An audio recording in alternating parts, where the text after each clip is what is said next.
So today date 23 November 2024 ఈ రోజు ఒక బిగ్ డేగా చాలా మంది రాజకీయ నాయకులు పరిగణిస్తూ ఉంటారు. మహారాష్ట్ర ఫలితాలు కూడా ఈ రోజు వెలువడ్డాయి. మహారాష్ట్రతో పాటు జార్ఖండ్ కూడా. మహారాష్ట్ర అనేది చాలా కీలకమైనటువంటి అదొక రాష్ట్రంగా చూస్తూ ఉంటారు చాలా మంది. మహారాష్ట్రలో ఏదైతే సరే అధికారంలో చేదెక్కించుకుంటుందో, సో రాబోయే రోజుల్లో దాని ఇంపాక్ట్ అనేది కేంద్రంలో ఉంటుందనేది ఒక బిగ్ చర్చ. ఇప్పుడు మహారాష్ట్రలో నిజంగా చూసుకుంటే బీజేపీ అధికారంలో వచ్చేసినటువంటి పరిస్థితి వచ్చేసింది.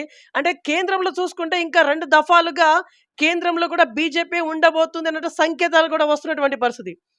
వీటి గురించి కొంత ఇన్ఫర్మేషన్ తెలుసుకుందాం. ఇప్పుడు మనం హనంకొండ జిల్లాలో ఉన్నాం. మనతోని Bharatiya Janata party senior most leader Donthi Sudarshan Reddy garu మంత్రి ఉన్నారు. అలాగే బీసీ కులగణన తెలంగాణ రాష్ట్రంలో చాలా హాట్ టాపిక్గా జరుగుతూ ఉంది. బీసీ కులగణని కొంతమంది అపోజ్ చేస్తూ ఉన్నట్టు కొంత సమాచారం.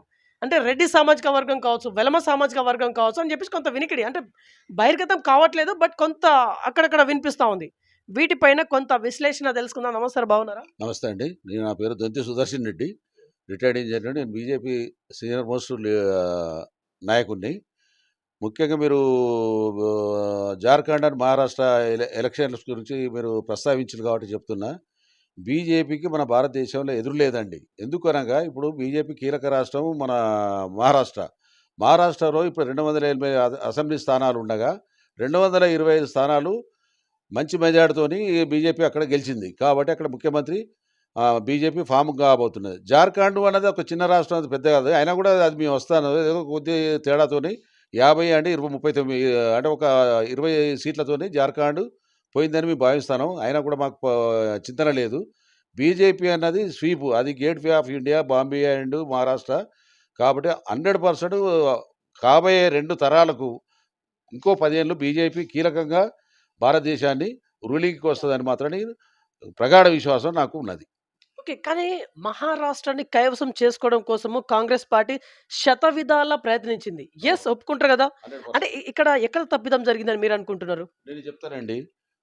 మహారాష్ట్ర కంటే ముందు తెలంగాణలో జరిగినాయి, తెలంగాణకు ముందు కర్ణాటకలో జరిగినాయి. కర్ణాటకలో రాహుల్ గాంధీ పోయి ఏం చెప్పాడు? మేము ఇక్కడ కళ్యాణ లక్ష్మి క్రింద 2000 రూపాయలు అండ్ మా తులం బంగారం అన్నాడు. ఇక్కడ మన తెలంగాణకు వచ్చి 2,500 తులం బంగారం అన్నాడు లేడీస్కు.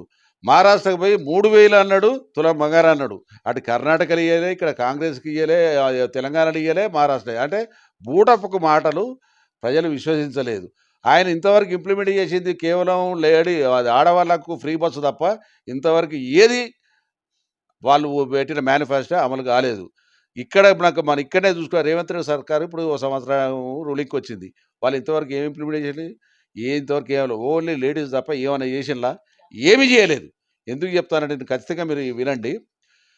రైతు భరోసా ఈరోజు వల్లే 2 లక్షల రుణమాఫీ అన్నాడు, ఇంతవరకు ఇంప్లిమెంట్ కాలే. ఈరోజు వరకు వితిన్ 1 మంత్లో అన్నాడు, 1 మంత్ కాదు 9th అన్నాడు, వితిన్ 15 డేస్లో అన్నాడు. 15 డేస్ మీద 1 మంత్ మీద 1 ఇయర్ అవుతుంది. ఇంతవరకు రుణమాఫీ కాలేదు, రైతు బంధు వల్లేదు, వాళ్ళన్న తులం బంగారం 2,500 కళ్యాణ లక్ష్మి కింద అనలేదు. ఏమి చేసిండని నేను సూటిగా ప్రశ్నిస్తాను.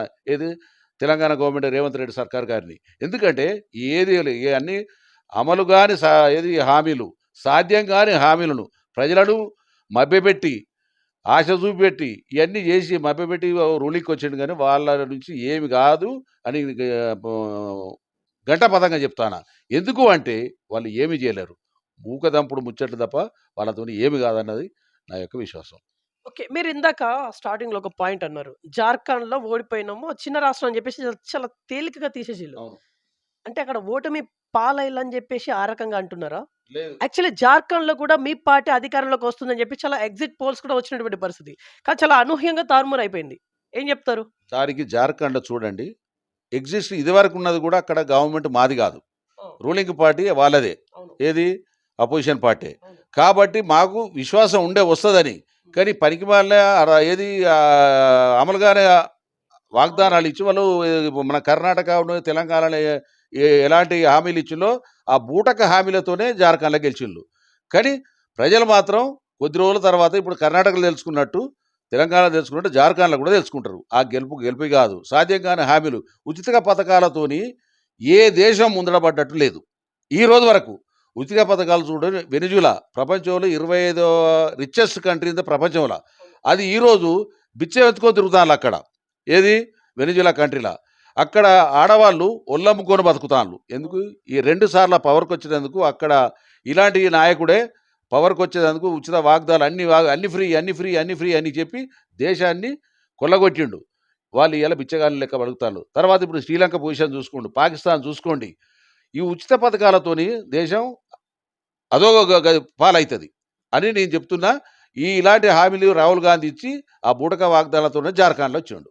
ఓకే. ప్రియాంక గాంధీ గారి గెలుపు అనేది 2,00,000 పైచిలుకు మెజారిటీతోని నిజంగా చాలా భారీ విజయం. దీనిపైన మీరేమైనా స్పందించాలనుకుంటున్నారా? ఏమున్నదండి, ప్రియాంక గాంధీ అది ఎగ్జిస్టింగ్ కూడా రాహుల్ గాంధీ గెలిచిన సీటు. అది దాని మీద మాకు పెద్ద హోప్ లేకుండే. పాత వాళ్ళ సీటు వాళ్ళకి పోయింది కానీ మా సీట్ అయితే వాళ్ళు లాక్కోలే. ప్రియాంక గాంధీది గెలుపు కానే కాదు. అక్కడ ఏందంటే 2,00,000 పైచిలుకు 2,00,000 కానీ 3,00,000 కానీ గెలుపు అన్నది చూస్తారు కానీ 2,00,000 3,00,000 అన్నది కాదు. అట్లాంటి 7,00,000తోని గెలిచిండు. ఎవరు? మోడీ గారు వారణాసిలో. తర్వాత మెజార్టీ తగ్గింది. తగ్గినంత మాత్రం ఆయన ఓడిపోయినట్టు లెక్క కదదా. పవర్‌కి వచ్చిందా రాలేదే. ఆమె 2,00,000 గెలిచినా 3,00,000 గెలిచినా వాళ్ళయన్నీ పూటక వాగ్దానాలతోని, పనికిమాలిన వాగ్దానాలతోని వాళ్ళు గెలుస్తారు కానీ అది గెలుపు కానే కాదు. అక్కడ మైనారిటీ ఓట్లు ఏది వయనాడులో అండ్ క్రిస్టియన్స్ ఓటుతోనే ఆమె ఒక ఓటు బ్యాంకుతోనే గెలిచింది కానీ అసలైన ఓట్లు ఏదైతే బీజేపీకి వచ్చినాయో వీళ్ళు ఇండియా ఏది భారతదేశాన్ని ప్రేమించిన వాళ్ళంతా బీజేపీకి వేసిళ్ళు. యాంటీ నేషనలిస్టులు, సంఘ విద్రోహ శక్తులే వాళ్ళకేసిళ్ళు. ఓకే. అంటే ఇప్పుడు సార్ ఇప్పుడు దీని గురించి ఒక క్వెషన్ లాస్ట్ అండ్ ఫైనల్లీ. మహారాష్ట్రలో ఇప్పుడు ఈ మహారాష్ట్ర దీని ఇంపాక్ట్ అనేది ఇంకా 10 సంవత్సరాలకు ఉండబోతుందా? ఎందుకంటే భారతదేశంలోనే చాలా కీలకమైన స్టేట్‌గా దీన్ని చూస్తారు అందరూ. దీని ఇంపాక్ట్ గురించి చెప్పండి. ఖచ్చితంగా అండి. ఇది ఇంపాక్ట్ మహారాష్ట్ర యొక్క ఎట్లుంటుందంటే సెంటర్ ఆఫ్ కంట్రీ. అవును. అదొక వ్యాపార కేంద్రము. బాంబే అన్నది గేట్ ఆఫ్ ఇండియా. దాని మీద ఎంత ఇంపాక్ట్ ఉంటే ఉత్తరప్రదేశ్, మహారాష్ట్ర అని కీలకమైన రాష్ట్రాలు. బీహార్, మహారాష్ట్ర అండ్ ఉత్తరప్రదేశ్. అందులో మహారాష్ట్రకు ఒక ప్రత్యేకమైన గుర్తింపు ఉన్నది. దీని యొక్క ఇంపాక్ట్ ఎంత ఉంటుందంటే కాబోయే ఒక 10 సంవత్సరాలు బీజేపీ గంటాపదంగా సెంట్రల్లో పవర్కి వస్తారు మాత్రం ఖచ్చితంగా నేను గంట బల్లగుద్ది చెప్తాను. 100% మళ్ళా బీజేపీ వస్తుంది. మోడీ వస్తారా అన్నది తెలియదు. మోడీ ఎట్లా ఆటోమేటిక్గా సర్టెన్ వాళ్ళు ఏజ్ పెట్టుకున్నారు కాబట్టి బీజేపీ వాళ్ళు ఆయన తప్పినా కూడా యోగి లాంటి వాళ్ళు ఉన్నారు. ఉత్తరప్రదేశ్ ముఖ్యమంత్రి ఇప్పటికి 2 సార్లు 3 సార్లు అయ్యిండు. అతడు కూడా ప్రధానమంత్రి అయ్యే ఛాన్సెస్ ఉంటాయి. కాబట్టి బీజేపీ మళ్ళీ ఒక 10 ఏళ్ళకు సెంట్రల్లో రూలింగ్కి వస్తుందని నేను ఖచ్చితంగా చెప్పగలుగుతాను. ఏది మహారాష్ట్ర యొక్క ఇంపాక్ట్ ఉంటుంది. రైట్. సో ఇప్పుడు తెలంగాణ స్టేట్ గురించి మనం మాట్లాడదాం. తెలంగాణలో ఇక హాట్ టాపిక్ నడుస్తా ఉంది బీసీ కులగణన. సార్ ఇక్కడ మీరు రెడ్డి సామాజిక వర్గానికి చెందిన వ్యక్తి కాబట్టి మిమ్మల్ని ఈ క్వశ్చన్ అడుగుతా ఉన్నాను. రెడ్డి సామాజిక వర్గానికి చెందినటువంటి కొంతమంది వ్యక్తులు కావచ్చు, లేకుంటే వెలమ సామాజిక చెందినటువంటి కొంతమంది వ్యక్తులు ఈ బీసీ కులగణనను ఆపేయాలి, అడ్డుపడాలి అనేది కొంత ఆఫ్ ద రికార్డ్ చర్య అయితే జరుగుతా ఉంది. యాక్చువల్లీ దీనిపైన మీ వివరణ ఏంటి? చూడండి, కులగణన అన్నది నా దృష్టిలో పార్టీ పరంగా కాదని చెప్పేది. నా యొక్క దృష్టిలో మాత్రం కులగణన అన్నది అదొక నేను వ్యతిరేకిని. ఎందుకంటే కులాల మధ్యన చిచ్చు పెట్టడం తప్ప ఈ కాంగ్రెస్ వాళ్ళు చేసేది ఏం లేదు. ఎట్లా అంటే మేము ఒక గ్రామ స్థాయి నుంచి వచ్చే వాళ్ళం మేము. ఎట్లా అంటే మేము కులాలతోనే అతీతంగా రెడ్డిస్ అయినా, బీసీలైనా, ఎస్సీ ఎస్టీలైనా మేము వరుసలు పెట్టుకొని పిలుచుకుంటాం. ఎట్లా అంటే మేము అట్టే పెరిగినాం చిన్నప్పటి నుంచి. మేము బావ, మావ, అక్క, చెల్లె అని మేము సంబోధించుకుంటాం. వాళ్ళు ఎస్సీలు కానీ, వాళ్ళు బీసీలు కానీ, మేము రెడ్డిస్ కానీ. ఎందుకు అంటే ఈ కులగణన అన్నది కరెక్ట్ కాదు. ఏంటంటే కులాల మధ్యన చిచ్చుపెట్టి ఈ లేనిపోనివన్నీ ఈ విద్వేషాలు సృష్టిస్తాడు రాహుల్ గాంధీ గారు. ఈ కులగణన అన్నదానికి నా యొక్క పర్సనల్ ఒపీనియన్ నేను మాత్రం వ్యతిరేకిని. సార్ ఇక్కడ రిజర్వేషన్స్ దామాషా ప్రకారం రిజర్వేషన్ దక్కవలసినటువంటి ఫలాలు ఖచ్చితంగా దక్కుతాయి కదా. ఇది ఇది కరెక్టే కదా? కాదండి, నేను చెప్తున్నా. ఎవడైతే పేదోడు ఉన్నదో వానికి దక్కాలి. చిన్న కులాలల్లా ఉన్నవాళ్ళు 2 సార్లు 3 సార్లు వాడు అది రిజర్వేషన్ దక్కిన ఎస్సీ ఎస్టీకి ఆ రిజర్వేషన్ అవసరం లేదు. ఏది వాడు ఐఏఎస్ ఆఫీసరు, ఐపీఎస్ స్థాయి ఉన్నోళ్ళకు వాళ్ళకి అవసరం లేదు. పేదవాడు వాడు బీసీ కానీ, రెడ్డి కానీ, వెలమ కానీ, వాడు బ్రాహ్మణుడు కానీ, ఎవడైతే చిన్న స్థాయి ఉన్నాడో వానికి రిజర్వేషన్ ఇవ్వాలి. ఎస్సీ ఎస్టీలో వాడు ఐఏఎస్ ఐపీఎస్ ఆఫీస్ అయినా కూడా వాని కొడుకులకు కూడా రిజర్వేషన్ ఎంతవరకు సమంజసం అండి? ఇప్పుడు 90%, 99% వచ్చిన బీసీ ఎఫ్సీ వాళ్ళకు పిల్లలకు వాళ్ళకి సీటు దొరకలేదు.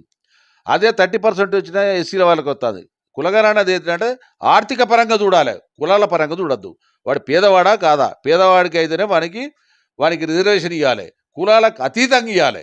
వాడు ఏ కులమైనా పర్వాలేదు. ఆర్థిక, సామాజిక వాడు ఆర్థికంగా ఏ స్టేజ్‌లో ఉన్నాడు, అలాంటి వాడికి నువ్వు రిజర్వేషన్ ఇయ్యి. వాడు 3 సార్లు ఐఏఎస్ ఆఫీసర్ ఉన్న వాడికి మళ్ళా రిజర్వేషన్ అవసరమా అండి? అది నా యొక్క పర్సనల్ ఒపీనియన్. పార్టీ ఒపీనియన్ అన్నది నేను ఇక్కడ ప్రస్తావిస్తలేను. పార్టీని అనవసరంగా బ్లేమ్ చేసేందుకు బీజేపీని ఒక బూచిగా చూపెట్టి వీళ్ళు లబ్ధి పొందాలని కాంగ్రెస్ వాళ్ళు చూస్తాను. ఓకే. తెలంగాణలో జరుగుతున్నటువంటి నాటకీయ పరిణామాల పైన ఓవరాల్‌గా me I mean me concept ఏంటిది యాక్చువల్లీ? ఏమున్నదండి ఇప్పుడు చూడండి, రేవంత్ రెడ్డి గారు అమలు గాని హామీలు ఇచ్చి కాలం వెల్లబూస్తాండు. అట్లే ఇంక సంవత్సరం నడుతదా, 2 సంవత్సరాలు నడుతదా అన్నది తెలుస్తలేదు. కేవలం అమలుగా సాధ్యం కాని హామీలు. ఒక్కటిగా కాలేదు, కావు గూడా. ఎట్లా అంటే ఇప్పుడు రాష్ట్ర ఆర్థిక పరిస్థితి అగమ్యగోచరం. ఏమి లేదు. పెన్షనర్లకు పెన్షన్ టైంకి వస్తలేదు. ఏది మన పింఛనిచ్చే వాళ్ళు స్త్రీలకు వాళ్ళకి ఏది వస్తలేదు. ఇంతవరకు ఏదైనా హామీ అయిందా అని మిమ్మల్ని సూటి ప్రశ్న అడుగుతానా? నాకు తెలుసో తెలవక. ఏదన్నా అయిందా? ఇంతవరకు ఏది కాలేదు, కాదు కూడా. సాధ్యం గాని. ఇప్పుడు ఉద్యోగస్తులు చూడండి, ఫస్ట్ వరకు పడుతుంది అంటాడు, 5th, 10th వరకు కూడా వాళ్ళకు శాలరీలు పడతలేవు. సపోజ్ ఒక ఎంప్లాయీ 8 నెలల క్రితం ఒక ఎంప్లాయీ రిటైర్ అయ్యండి. నా దగ్గరకు వచ్చిండు అతడు.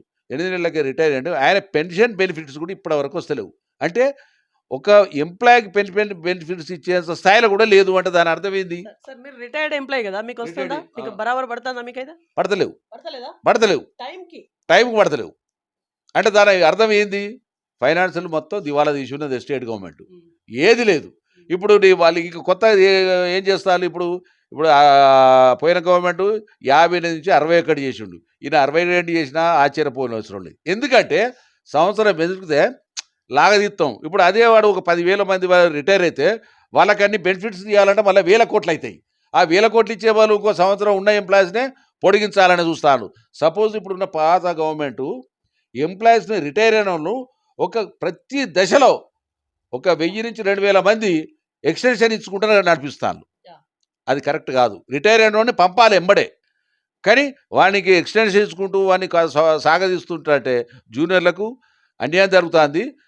కొత్త వాళ్లకు ఛాయిస్ వస్తలేదు. ఎవరు? అన్ఎంప్లాయ్మెంట్ అనేది రోజు రోజుకు పెరిగిపోతుంది. పీజీలు ఎంబీఏలు చేసిన పిల్లలు బార్ల పంటి తిరుగుతాను. అది కరెక్ట్ కాదు. ఎంప్లాయ్మెంట్ అన్నది ఎప్పుడైనా సర్టెన్ ఏజ్ వచ్చినట్టు వారు రిటైర్ అయ్యి వెళ్ళిపోవాలి. పాత నీరు వెళ్ళిపోవాలి, కొత్త నీరు రావాలి.